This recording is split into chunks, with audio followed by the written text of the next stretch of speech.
yes, another one has come in to talk to us. He is Matt Weston, who is the Labour MP for Warwick and Leamington and who is our Backbencher of the Week. Matt, congratulations.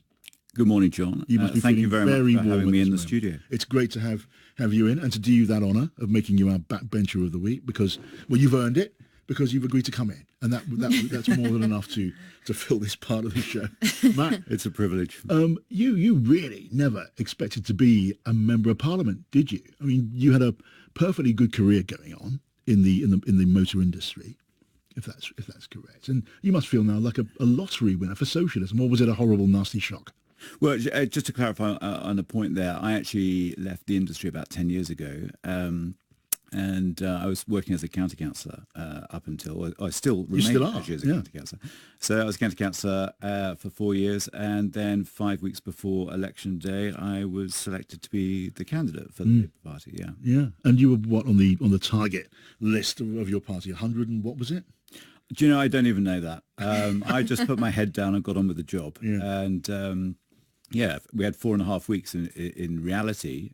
So Jeremy Corbyn came up to Warwick and Leamington, and we stood on the steps of Leamington Town Hall and addressed about 700 people who appeared out of nowhere. It was an extraordinary turn-up and brought traffic to a bit of a standstill. And yeah, the rest is sort of, well, it's sort of history. It's interesting because one of the big things for us was that some young people at the back of the crowd had a sign which I hadn't seen, which had Wenger out on it.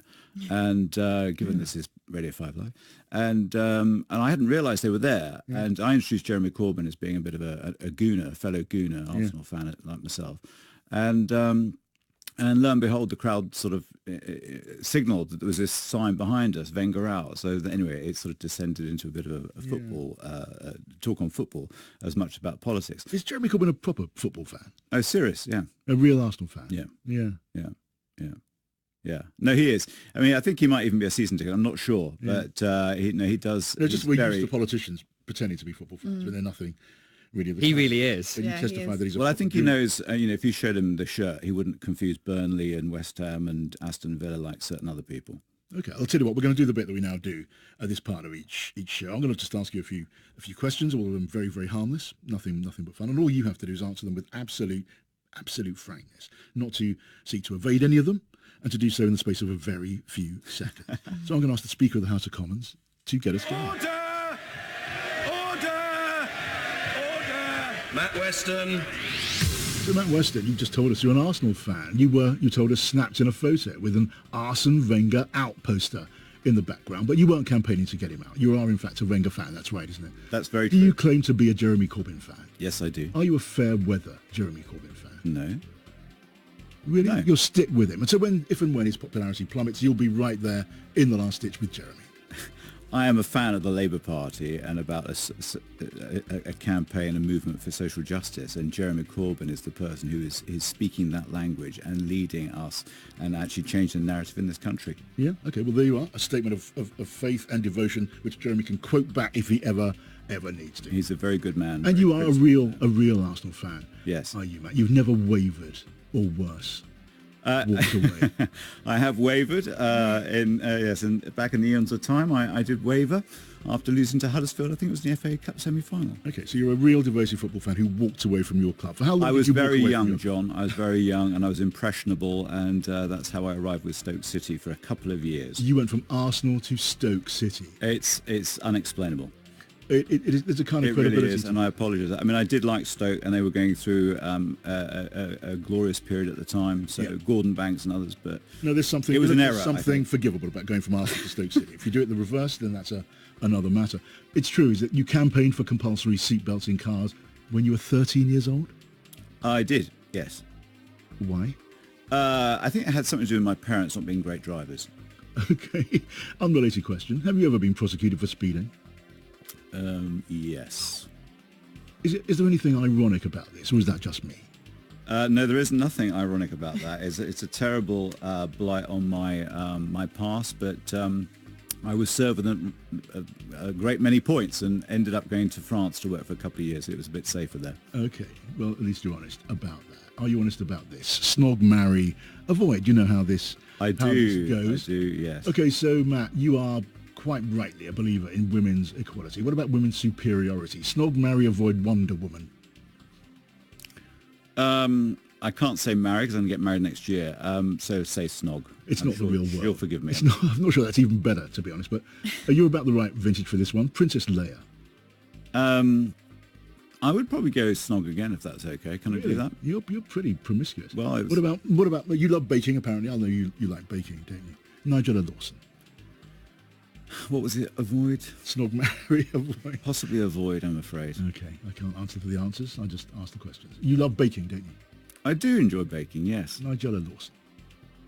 Well, I admire her. She's very talented, but and I'm sure she could teach me a great many things. Too late to get modest now. But I think I would have to avoid. Okay, and do you like Borgen? No comment. No comment. Why not? Okay, avoid. Oh, you don't like Borgen? No. You know the show I mean about the Danish Prime Minister, the fictional series. Do you know I've heard of it, but I've never had a chance to watch it. Okay, I'm going to pass on that one.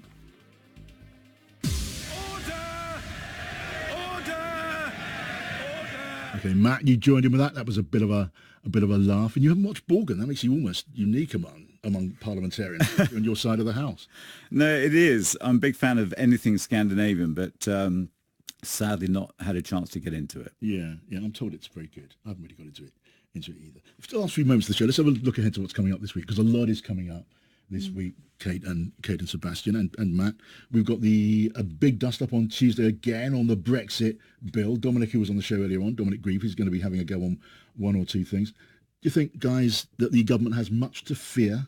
I think on this issue of the exit date, it's almost been a given that the government's going to back down on this, because as Dominic was saying earlier, it sounds as if the gang of mutineers have got the number to defeat Theresa May on this, and there's been a bit of language preparation, saying, where a listening government will listen to all those kind of things. But this is just one out of, I think it was hundreds of amendments that are going to come forward here. So if they're defeated on this one, who knows what lies down the track. And each one, particularly when it's an amendment that's come forward from Downing Street, just chips away at that strategy, that prime ministerial authority. That's even before we get to Wednesday. Setbacks, Kate, they come and go so quickly. They're a bit of a blur.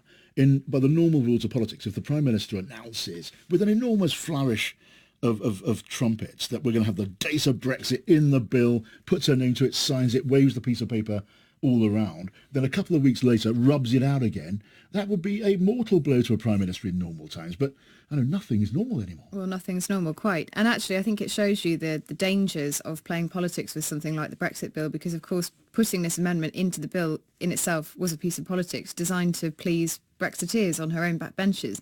And what Theresa May's actually done is created more problems for herself. I think one thing, though, just imagine, I mean, it's bad for Theresa May, it's not great for her government, but imagine being the new chief whip here. So but Gavin Barwell's gone off to be the new Defence Secretary. Yeah. You've got a new chief whip in his place. He's going to have to try and carry this through the House of Commons. There are Conservatives arguing with each other in public on their own benches, and he's trying to shepherd them all through the right voting lobby. Yeah. And again, we're going to see this week. We're going to see it again in the future. I think we've got eight different days of talking about the amendments. We've seen before when there's a group of rebels rebelling and they win one, they get the government to back down. They get a taste for it. It's like blood in the water. So, but mind you, the water at the moment is pretty much deep red the entire time on this and every other subject. I think, just going back to your question earlier, Liam Fox is the only person who's speaking out about really positively about Brexit. Okay, well, but there's more than just Liam Fox to be. It's not quite come to that yet. I've got to go now. Thanks, guys, for coming on the show. Thanks for listening. We'll be back next week. Adrian's next.